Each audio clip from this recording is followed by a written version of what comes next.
जिससे आपको आराम मिल जाएगा।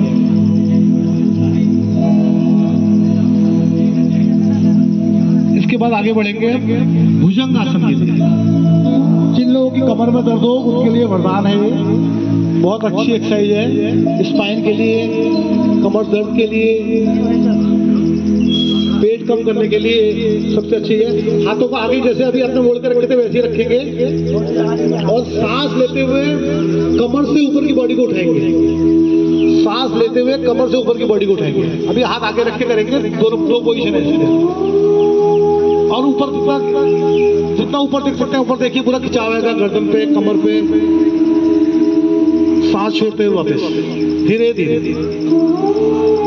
अब अपने हाथों को चेस्ट के बगल में रखेंगे, दोनों को इस पोजीशन में रखेंगे। देखिए पैरों को मिला के रखेंगे पीछे, देखिए इस तरह पैरों को मिला के रखेंगे, हाथों को चेस्ट के बगल में रखेंगे। सांस लेते हुए ऊपर उठते धीरे धीरे।